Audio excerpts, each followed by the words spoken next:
And I know through how he lives that he is very much a photocopy, a carbon copy of me. So I believe that neurodivergence is actually a blessing. It allows you to be your true self. It allows you to speak your mind, to be more in touch and down to earth, where society kind of filters and censors and portrays a perfect ideal image of what life could be. I feel like neurodivergent people are certainly not as inclined to follow the crowd. We kind of walk a path where we're not afraid to be embarrassing or silly or unique, or to appear as less than perfect, to admit defeat if we've done something wrong, or to say that, you know, we didn't do our best. We have the ability, I think, to just be more open without fear of judgment in such a way. David says, I have autism too. Oh, I mean, it's wonderful to hear, and I hope that you feel that it's a wonderful thing.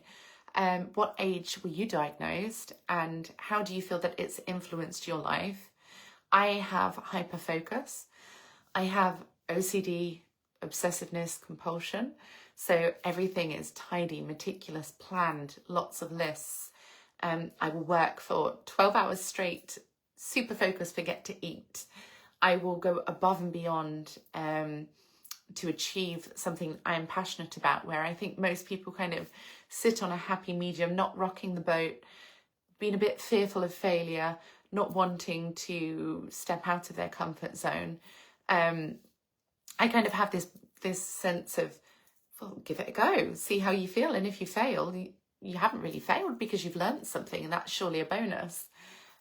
So yeah, I had my DNA decoded, which I am sharing a blog feature about, hopefully before I leave for Turkey. I have a meeting tomorrow with the doctors to write up the final notes from my results. And it's really, really fascinating to see exactly how I am built genetically, what has made me who I am, personality traits, physical, neurological. It's really, really insightful. David says, I've had it all my life. It's just stressful talking to people. Again, the same David. From a child, I was very shy. I wouldn't make eye contact with people. I had to have speech therapy to talk. Hence why I pronounce my words where maybe others wouldn't. They would have a more relaxed or slang type language. I always found it really hard to feel comfortable in social settings. I feel like I'd sit there like that, or with my arms like, and I'd be like, ugh. And other people are just kind of laid back, you know, they're kind of hanging out, they look relaxed, they look like they're enjoying themselves. And I'd be like, hi. Is that feeling of, I don't want to be here, and everyone can tell. And I always said to my parents when I was growing up that I felt like I was in a glass tank, like a fishbowl or a television, watching the rest of the world, existing happily, effortlessly. And there I am like, oh, I'm not a part of that. I can't do that right. But I definitely think as we kind of go through life, and especially for women, we become very good at masking, at kind of hiding that anxiety. To an extent, I'm definitely not as stiff and robotic as I was as a child. I had very blank expressions as a child, whereas now my face just moves at parties.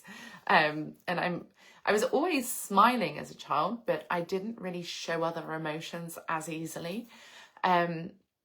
Whereas now I think I've kind of learnt how to deal with that, how to be a bit more comfortable in my skin, to not feel like a robot or an outsider in such a way.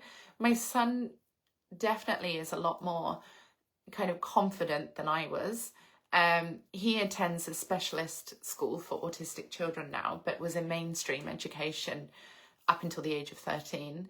And I myself was in mainstream education my whole life, so I didn't get that one-on-one support. I wasn't diagnosed as a child. I'm going through that diagnosis now as an adult.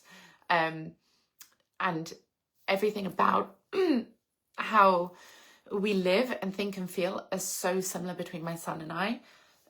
Sorry, I have a little frog in my throat. Maybe I should have had a coffee to clear it.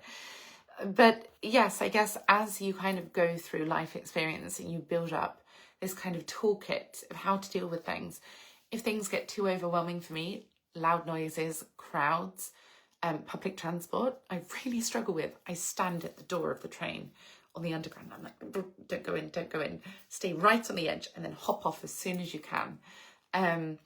In loud crowds, I will go for an hour rather than 5 hours. When it starts to get dark and all the lights come on and everything's like really kind of overstimulating, I'm like, right, I'm ready to go home now. Straight out the door. I wear sunglasses a lot because it kind of calms down all of that stuff going on.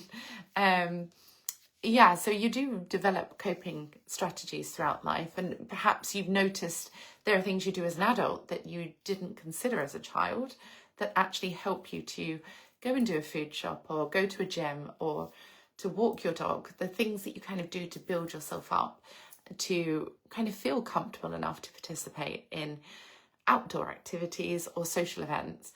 I'm still nowhere near as sociable as anyone else that I know, but I'm not as antisocial as I used to be. So I feel like there are little wins there for sure. Jut says, so beautiful. Oh, thank you. Ali says, hello. Hi there. Scrolling, Kumar says, looking gorgeous with a beautiful smile. Thank you. Scrolling. Momin says, hello, welcome. Leon says, so beautiful. Thank you. Good morning. David says, do you have a dog? Yes. And I feel this is a neurodivergent thing. I have 5 dogs. You can't hear them now because they're sleeping on the sofa. But I have 5 dogs, a cat, a rabbit, and 2 children. So 7 pets, 2 children. I'm a single parent and I work full time. So yes, interesting life. I like to kind of overload on positive things. I think most people kind of weigh up, ooh, should I have a dog or would it be too much responsibility? Whereas I'm like, give me all the responsibility in the world. I'll see that and I'll raise you 10. That's how I kind of feel. And I'm very capable, can-do attitude kind of person. If I think something is very difficult or unachievable, I have to prove it to myself that I can do it for that reason. So it just pushes me even more to then say, well, you told me I couldn't, so let me show you I can. And if I have one dog and I think, well, I might not be able to travel because I have a dog and, you know, it's kind of a responsibility. You've got to feed them, you've got to take them out, you've got to do all these things. What's the difference between doing that for 1 versus doing that for 5? And they have 5 small dogs, so Chihuahuas, Pomeranians and Dachshund. But I think it would be different if it was a Labrador or a Doberman. So yes, small fluffy dogs. And I feel the same with children. If you have 1 child, that's already a responsibility and changes how you live. So then having 2 children is not much difference. And being a single parent, being able to work from home, it's allowed me then to have pets at home. Whereas if I was in an office in a 9 to 5, I would definitely not be able to have five dogs.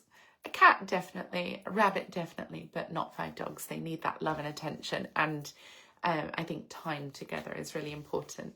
Do you guys have any pets? David says, what type of dogs do you own? Yes, so Pomeranians, Chihuahua, Pomchi, which is a Pomeranian Chihuahua cross, and Dachshund. So all little fluffy, snuggly dogs. They're wonderful. Suresh says, so beautiful. Thank you. Mohammed says, good. Thank you all for joining, guys. So I just wanted to hop on ahead of heading into central London in a moment for my blood cleanse, to share with you the countdown to my surgery as I leave in 5 days, and also to